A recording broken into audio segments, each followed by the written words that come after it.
Entremos a los detalles de lo más relevante. Ismael El Mayo Zambada, líder fundador del Cártel de Sinaloa, está a punto de cambiar su declaración ante la justicia de Estados Unidos. El lunes se declarará culpable. El giro se da justo después de que la Fiscalía Federal decidiera no buscar la pena de muerte en su contra. Zambada, de 77 años, fue arrestado el año pasado, hay que recordar, tras llegar en un jet privado a Texas, acompañado por uno de los hijos de Joaquín Guzmán. Enfrenta cargos graves como tráfico de armas, lavado de dinero y, por supuesto, el envío masivo de drogas hacia los Estados Unidos. Según los fiscales, este sujeto operaba con un ejército de sicarios y una seguridad privada fuertemente armada. Incluso habría ordenado el asesinato de su propio sobrino. Aunque todavía no se conocen los detalles exactos del acuerdo, la expectativa es enorme. Muchos tienen los ojos puestos en lo que El Mayo pueda revelar sobre el crimen organizado en México y a quienes podría implicar. Rafael Caro Quintero sigue peleando desde su celda en Estados Unidos. Su defensa pidió que se revisen las condiciones en las que está encerrado, argumentando que pasa 23 horas al día solo en una celda diminuta, sin ventanas, sin contacto con su familia y con medidas de aislamiento que, según ellos, ya no tienen justificación. El gobierno de Estados Unidos tenía hasta hoy para disponer y responder, pero el fiscal federal pidió más tiempo y logró una prórroga hasta el 15 de septiembre. La razón es revisar esas condiciones, que implica coordinar a varias agencias, desde el centro de detención hasta la oficina de prisiones. El equipo legal de Caro Quintero no se opuso. Todo esto ocurre mientras el ex líder del Cártel de Guadalajara sigue enfrentando cargos por el asesinato del agente de la DEA, Enrique Kiki Camarena, ocurrido hace ya 40 años. Por cierto, México y la DEA de Estados Unidos pusieron en marcha el proyecto Portero, una nueva estrategia que apunta directo a los controladores de los cárteles, esos operadores clave que manejan rutas de drogas, armas y dinero entre ambos países. La idea es desmantelar el cerebro logístico detrás del narco, todo desde un centro de inteligencia en la frontera sur de Estados Unidos, donde ya entrenan y colaboran fiscales, policías militares y espías de ambos lados. Todo esto ocurre en medio de acuerdos de seguridad, reuniones binacionales y mucha tensión política, obviamente, y diplomática. Aunque ambos gobiernos dicen estar coordinados, las amenazas de Trump con drones y operativos unilaterales han puesto muy nerviosos a más de uno. Para hablar de todo este contexto, para hablar de estas realidades, saludo con mucho gusto a Alexei Chévez. Él es experto en seguridad nacional y narcotráfico. Alexei, ¿cómo estás? Qué gusto saludarte. Muy buenas noches. Héctor, muy buenas noches. Gracias por la invitación. Gracias, Alexei. Bueno, a ver, empecemos por lo que sabemos y de lo que hay que entender en relación a el proceso que lleva el propio líder del Cártel de Sinaloa, El Mayo Zambada, en las condiciones en las que se dio, y surge la pregunta, y por ahí comenzamos, Alexei, ya identificamos, ya le respondió el gobierno de Estados Unidos a México, ¿cómo fue que lo sustrajeron del norte del país y lo llevaron hacia los Estados Unidos? Y de ahí la historia, Alexei. Bueno, el señor Ismael Mario Zambada García tiene un problema enorme porque al aparecer, esa es la versión que tiene el gobierno de los Estados Unidos, al aparecer de repente en territorio norteamericano, él está sujeto a la pena de muerte, lo cual no sucede con el Chapo, lo cual no sucede con los 26 delincuentes que acabamos de mandar a Estados Unidos y los 29 anteriormente, porque la ley mexicana prohíbe la pena de muerte. Entonces, legalmente el gobierno mexicano no puede mandar a nadie a los Estados Unidos sabiendo que le van a aplicar la pena de muerte. Entonces, todos los intercambios de este tipo de prisioneros implican que cualquier persona que mande el gobierno mexicano no podrá ser condenado a la pena de muerte. Este no es el caso del Mayo Zambada porque él apareció acorde con el gobierno norteamericano en Texas. Entonces, él sí estaba sujeto a esta pena. De hecho, cuando entra él a territorio norteamericano, su abogado le dice que tiene que cambiar la jurisdicción. Él estaba en Texas por 4 o 5 cargos y en la Corte de Nueva York por 17. le dicen, tenemos que cambiarte de que aceptes la jurisdicción de Nueva York porque ellos no tienen la pena de muerte. La pena de muerte en el estado de Nueva York fue abolida. De acuerdo, ese es el primer acercamiento. Ahora, una vez que sabemos que se declara culpable el Mayo de narcotráfico en Estados Unidos, qué puede ocurrir en cuanto a las implicaciones? Hemos mencionado, Alexei, que el punto de acercamiento sería la identificación, el que pueda dar más información en cuanto a la estructura del cártel de Sinaloa, sus operaciones, las relaciones que pudiera tener entre políticos, políticas, en fin. ¿Así tendríamos que leerlo, Alexei? Definitivamente, para que él pudiera, el gobierno norteamericano lo eximiera de la pena de muerte, tiene que entrar en dos categorías. La primera es testigo colaborador. ¿Qué significa esto? Que él accede a colaborar con la fiscalía. Pero esta colaboración tiene que implicar a personas que estén dentro de la organización criminal en su misma área, o nivel o superior. Y tomando en cuenta que él era de facto, de hecho, el líder del cártel de Sinaloa, pues tendría que implicar, como tú lo mencionas, a políticos, funcionarios, etcétera, que colaboraron con él. Hay que reconocer que para que la fiscalía lo tome como asistencia sustancial, este es el término, tendría que implicar a estas personas, y cuando lo sustraen, cuando lo secuestran, pues estaba, según sus palabras, a punto de reunirse con un senador de la República, ex rector de la Universidad de Sinaloa, que después aparece muerto, y con el propio gobernador del estado. Bien, podemos decir ahora mismo, de manera casi oficial, Alexei, que el Mayo Zambada se ha convertido en un informante protegido del gobierno de los Estados Unidos. Muy probablemente así es, a diferencia de su socio, Joaquín El Chapo Guzmán, que no aceptó colaborar de ninguna manera con las autoridades norteamericanas y hoy está en una prisión de máxima seguridad, eh, donde va a morir.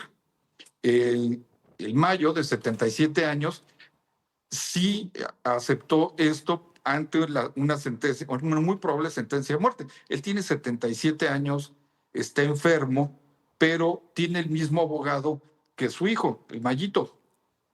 Este es el que le consiguió el trato al Mayito para testigo protegido, que lo podría ser más o menos la misma línea que siguieran hoy con su papá, la misma línea de defensa.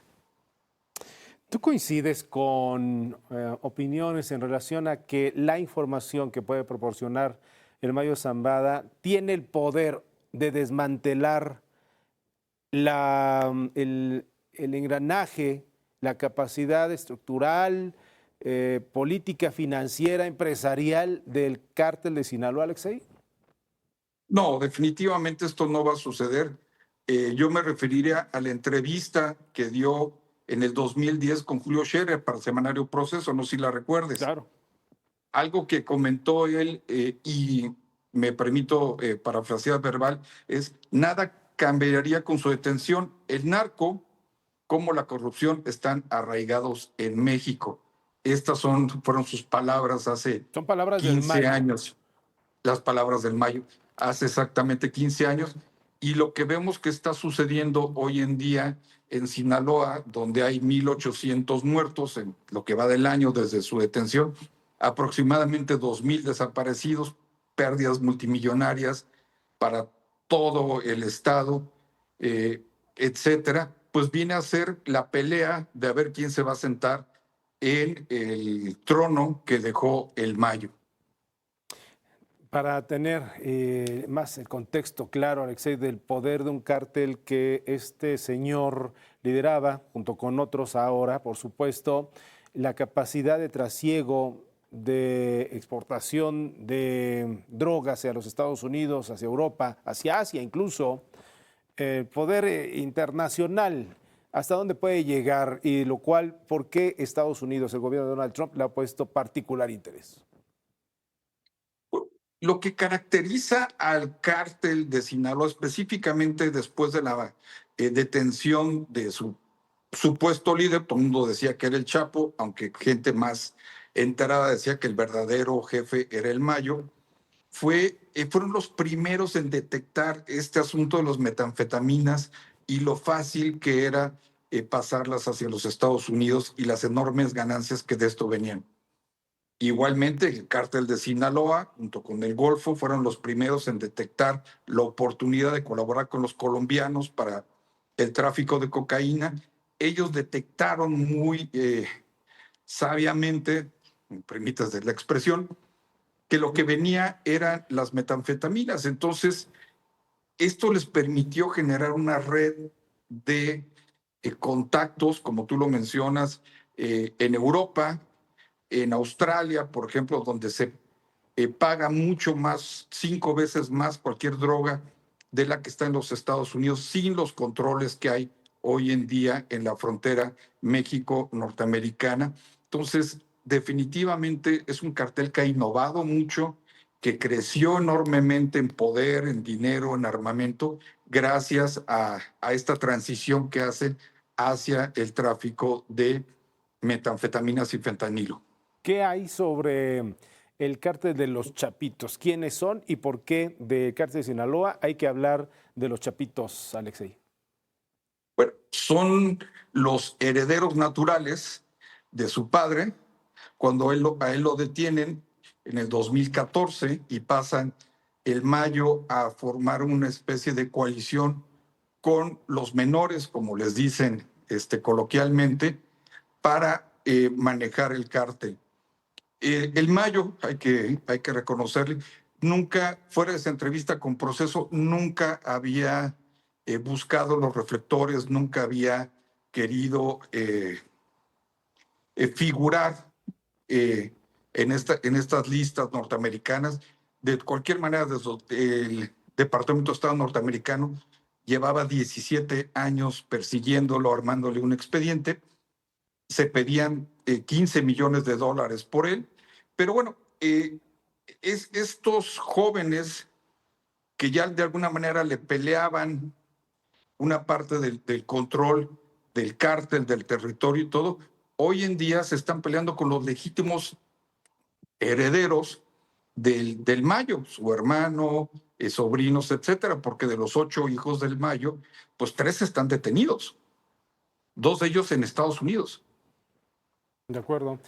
Ahora, y ya para finalizar de nuestra parte, Alexei, el hecho de que estemos informando sobre operativos constantes en Sinaloa, golpes importantes, por ejemplo, el caso más reciente del 15 de agosto, cuando la Secretaría de Marina y otras dependencias aseguraron un narcolaboratorio en Boca de Asadero en Nayarit, por ejemplo, en otra parte, operando por la fracción de los Chapitos, en donde se comisaron más de 12 toneladas de metanfetaminas, 54.500 litros de sustancias químicas, más de 13 toneladas de precursores químicos sólidos. El golpe económico se estima en más de 3.481 millones de pesos.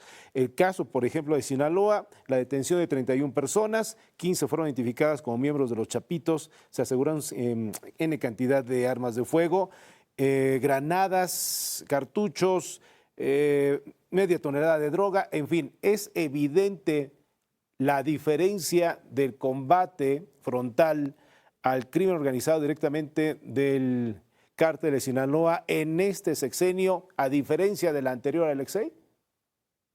Absolutamente, no solo Sinaloa, sino Jalisco Nueva Generación.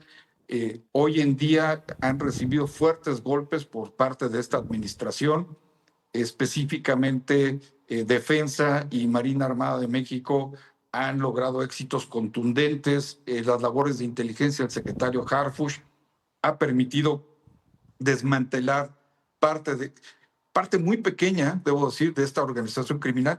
Pero también hay una cosa que yo te quisiera comentar, querido amigo. El que llevemos un año de una práctica guerra civil en Sinaloa te habla del poderío que tienen estas organizaciones criminales, donde hoy en día hay aproximadamente de 10 y 12 mil elementos de nuestras Fuerzas Armadas, de nuestro sistema de justicia, intentando poner orden en este estado y no lo han logrado.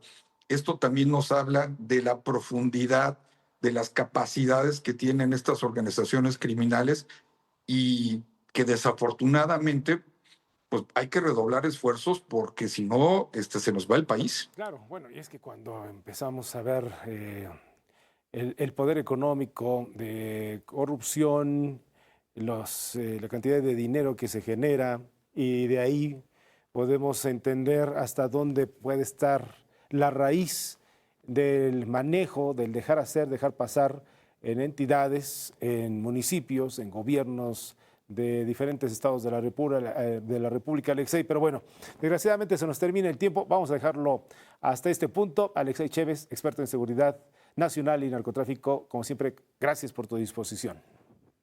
Héctor, un gusto, muy buenas noches. Que te vaya muy bien.